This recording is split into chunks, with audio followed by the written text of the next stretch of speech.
Debit air di Morut masih setinggi bahu orang dewasa, warga pilih tinggal di rumah jaga barang. Banjir bandang yang terjadi di Kabupaten Morowali Utara, Provinsi Sulawesi Tengah, Sulteng, sampai saat ini belum mereda. Debit air sungai yang menyasar di seluruh rumah warga yang ada di 7 desa yakni Desa Tompira, Ululaa, Togo, Sampalowo, Moleono, Onepute dan Bunta masih setinggi bahu orang dewasa. Informasi itu didapatkan Tribun Palu melalui Koordinator Unit Siaga SAR Morowali, Syahrul Japarudin saat dikonfirmasi melalui via WhatsApp. Namun, kata Syahrul hingga saat ini cuaca di Desa Bunta yang mana merupakan posko yang dijaganya masih cerah. Air belum surut, kondisi cuaca cerah sampai saat ini. Menurut Syahrul, data korban banjir sampai saat ini belum bertambah atau masih sebanyak 121 kepala keluarga. Syahrul menambahkan, ada beberapa masyarakat yang memilih tinggal di rumahnya sampai air sungai surut dikarenakan ada barang-barang yang mereka jaga. Mereka takut ada barang yang diambil di dalam rumah makanya mereka tetap tinggal, kebanyakan yang rumah panggung. Tim tribunpalu.com telah mencoba mengonfirmasi pihak BPBD Morut terkait dengan data terkini korban banjir bandang, namun belum mendapatkan respon. Banjir bandang menerjang 2 desa di Kecamatan Petasi Timur, Kabupaten Morowali Utara, Sulawesi Tengah, Sulteng. Banjir ini diduga dipicu curah hujan tinggi sehingga menyebabkan Sungai Tompira meluap. Tim SAR gabungan pun sudah mengevakuasi para warga yang terjebak banjir. Dari data yang dirangkum, ada 41 jiwa dievakuasi ke tempat pengungsian. Rinciannya 27 jiwa dari Dusun 4, Desa Tompira dan 14 jiwa dari Dusun 1 Desa Tompira. Tim SAR sampai saat ini masih bersiaga mengingat hujan masih turun. Saat ini banjir di Desa Patasia cukup tinggi. Akses di Desa Tompira Kodal sudah tidak bisa dilalui motor. Kami masih tetap standby di posko SAR hingga kondisi air surut, ucap Koordinator Unit Siaga SAR Morowali, Syahrul Japarudin. Pemerintah Kabupaten Morowali Utara, Sulawesi Tengah, menyiapkan dapur umum untuk melayani konsumsi pengungsi maupun warga terdampak banjir yang masih bertahan di rumah masing-masing. Dapur umum sudah disiapkan untuk melayani konsumsi korban banjir di posko pengungsian, kata Bupati Morowali Utara, Delis J. Hehi melalui keterangan tertulis yang diterima di Palu. Pelayanan terhadap warga terdampak banjir merupakan kewajiban pemerintah daerah, Pemda, sebagai bagian dari upaya penanggulangan bencana. Penyiapan dapur umum oleh pemerintah setempat karena aktivitas masyarakat terbatas menyusul masih terendamnya permukiman. Alhasil, warga tidak bisa menyiapkan makanan dengan cepat. Di situasi seperti ini jangan sampai ada warga kelaparan.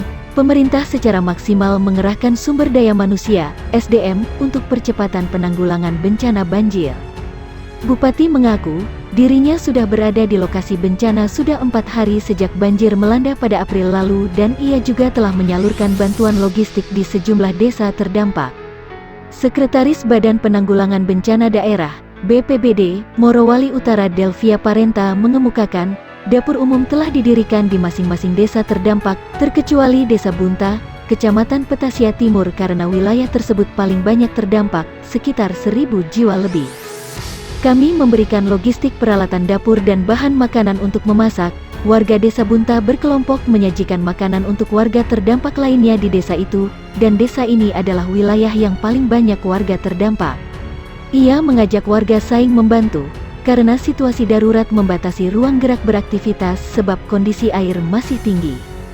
Dilaporkan, data sementara BPBD Morowali Utara sekitar 1.815 kepala keluarga, KK, terdampak banjir, dan sekitar 163 KK terpaksa mengungsi ke tempat aman karena air masih menggenangi permukiman di sejumlah desa. Selain itu, banjir juga merendam sedikitnya 22 fasilitas umum diantaranya bangunan sekolah, rumah ibadah, fasilitas kesehatan dan kantor pemerintah dan memaksa puluhan warga mengungsi. Para pihak terlibat dalam percepatan penanggulangan bencana bekerja sesuai tugas masing-masing. Tim SAR misinya, mereka membantu mengevakuasi warga, begitupun Dinas Sosial menyiapkan logistik makanan siap saji di dapur umum dan Dinas Kesehatan melakukan penyalahgunaan pemeriksaan kesehatan.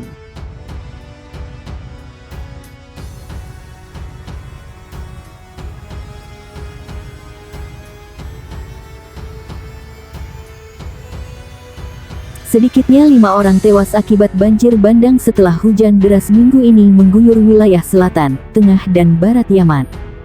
Setidaknya 2 orang lagi dilaporkan hanyut di Yaman Selatan. Seperti dikutip dari Arab News, 3 orang tenggelam dan 2 lainnya diselamatkan setelah sebuah bas tersapu banjir di distrik Baihan, di selatan Provinsi Sapwa. Jalan dan pertanian juga hancur akibat banjir di provinsi tersebut. Penduduk setempat pada menemukan mayat seorang tentara yang tewas ketika banjir menenggelamkan kendaraannya di dekat Ahwar di Provinsi Abyan Selatan. 2 tentara di kendaraan yang sama lolos tanpa cedera. Video media sosial menunjukkan pengemudi bas Yaman berusaha menyeberangi jalan banjir di beberapa daerah, mengabaikan peringatan untuk tidak membahayakan nyawa. Sedikitnya 20 rumah di Al-Haraziyah, Al-Uliyah dan Tais sebagian hancur atau terendam banjir bandang, memaksa warga meninggalkan harta bendanya dan mencari perlindungan ke kerabat. Orang-orang mengatakan bahwa hujan lebat dan banjir telah merusak rumah mereka dan mencemari persediaan makanan, dan meminta bantuan segera selama Ramadan. Dalam 2 tahun terakhir, hujan lebat dan banjir telah menewaskan puluhan warga Yaman di seluruh negeri, menghancurkan rumah-rumah, menghancurkan kamp-kamp pengungsi, dan menyebarkan penyakit seperti kolera. Sementara itu, Pusat Meteorologi Nasional pada Rabu memperkirakan curah hujan dan banjir bandang di beberapa wilayah Yaman pekan ini dan mengimbau warga menghindari saluran air.